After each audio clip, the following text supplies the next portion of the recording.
nunjukin cara aku ngumpan gitu ya, tapi memang kondisiku yang lagi hamil sekarang, perutku semakin membesar, gerakan aku agak terbatas untuk menunjukkan gerakan-gerakan itu. Tapi di video kali ini aku akan bahas yang gak kalah penting, yaitu cara aku membangun mental dan skill dalam aku bermain volley. Jadi tonton sampai habis ya.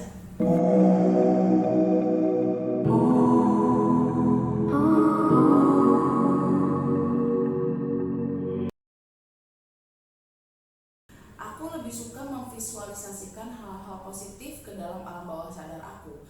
Contohnya, misalnya nih aku besok main lawan tim A gitu misalnya ya.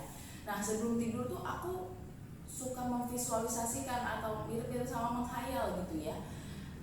Besok aku tuh mau umpannya bola itu tenang, terus pas sama spiker, variasi yang mau aku main itu variasi apa kayak gitu. Kalau emang nggak jalan aku mau pakai variasi apa. Jadi itu semua tuh aku bayangin sebelum tidur. Kenapa? Karena pada saat sebelum tidur itu lebih masuk sih, kalau menurut pengalaman aku gitu ya, lebih masuk ke alam bawah sadar kita.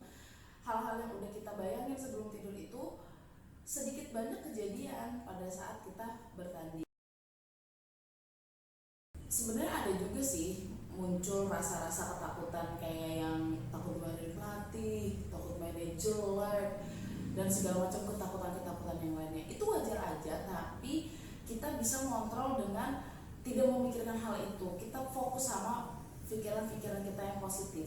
Supaya apa? Supaya percaya diri kita juga lebih naik gitu. Jadi kita udah gak ketakutan dulu, dan akhirnya kemampuan kita gak keluar. Setiap orang ini punya trik masing-masing untuk menenangkan diri sendiri. Kalau buat aku sebelum bertanding gitu ya, aku lebih suka gak nyentuh atau gak ngepoin hal-hal yang bikin aku jadi galau gitu.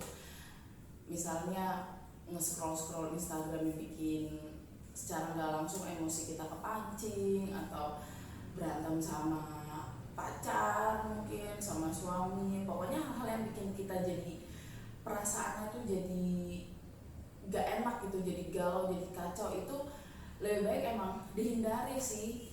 Dan beberapa orang ada yang suka sebelum bertanding dia dengerin musik untuk lebih enjoy, dan pokoknya itu memang setiap orang punya cara masing-masing, dan itu bisa kita tahu dengan seiring berjalannya waktu, dengan proses yang kita jalani itu akhirnya kita ketemu, oh kita ternyata tuh bisa tenang tuh kalau begini loh. Jadi jangan pernah menyerah, untuk kita cari tahu gimana cara kita untuk bisa tenang dalam bermain. Bayangin aja, dari satu tim itu, contohnya satu posisi aja deh, open spiker. Satu tim itu open spiker taruh misalnya 4. Nah dari keempat orang itu kan bolanya beda-beda dong. Ada yang suka bolanya cepat, ada suka yang bolanya tinggi. Nah dari keempat orang itu pasti bolanya nggak ada yang sama.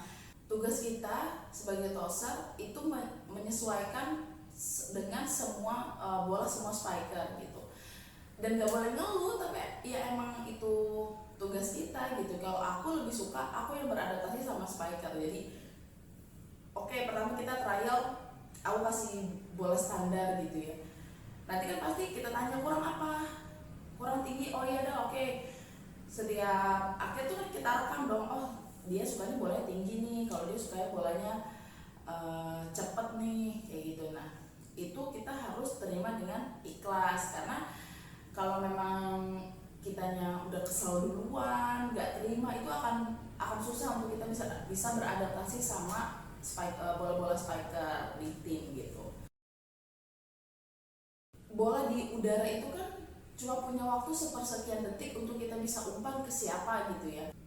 Kemampuan kita untuk bisa cepat mengambil keputusan itu harus banget ada, karena kita nih yang punya peranan. Bola ini nih mau kita kasih ke siapa, serangan apa yang mau kita pakai, kira-kira spiker mana nih yang ngebunuh gitu ya, yang lebih ngebunuh dibanding teman-teman yang lain. Itu semua kita harus bisa ambil keputusannya. Walaupun memang ada tim pelatih yang bisa kita ajak diskusi ataupun ngoreksi kalau memang kita salah, tapi Di dalam diri kita sendiri kita harus punya kemampuan untuk cepat ngambil keputusan. Kecepatan mata dan cerdik itu harus banget dipakai, karena contohnya misalnya kita di dekat net gitu ya, saat bolanya di atas, mata kita tuh harus bisa melihat bola, melihat blok ada di mana, terus ada spiker kita kira-kira siapa yang siap. Itu tuh walaupun titik mata kita ke bola, tapi mata kita kanan kiri itu juga udah harus bisa melihat tanpa harus gerakin kepala gitu. Cuma dengan melihat gini tahu, oh bloknya lebih condong ke arah 4 nih, berarti kita bisa buang kedua gitu. Jadi itu kecepatan mata dan cerdik itu penting banget dalam posisi poser ini.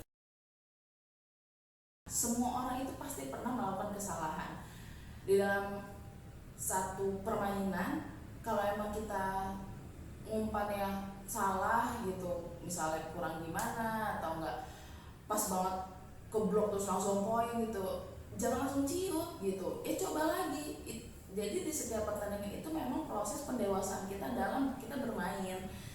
Jangan langsung takut yang aduh aku salah terus aku harus gimana, jangan kayak gitu. Justru kita oke, coba lagi, berarti strategi ini yang gak jalan nih, aku harus coba strategi yang lain gitu. Jadi jangan pernah takut melakukan kesalahan. Kalau memang kesalahan kita udah berturut-turut dan ngerugiin tim, pelatih juga pasti bakal ngeganti kita kok, bakal ngeistirahatin kita dulu dan ngasih saran-saran, ngasih masukan-masukan harusnya gini gitu. Jadi jangan pernah takut duluan, coba dulu aja. Setiap pertandingan, setiap kita latihan itu adalah proses kita untuk menjadi matang. Gak ada yang namanya kita sekali main terus kita langsung jadi pemain bagus gitu, gak ada. Jadi memang ada prosesnya dan memang gak sebentar. Kalau memang ada hal yang mau ditanyain atau ide video apa lagi yang aku bikin setelah ini, tolong komen di bawah ya. Dan kalau memang video ini bermanfaat, yuk share ke teman-teman kalian biar teman-teman kalian juga bisa tahu. Dah, assalamualaikum.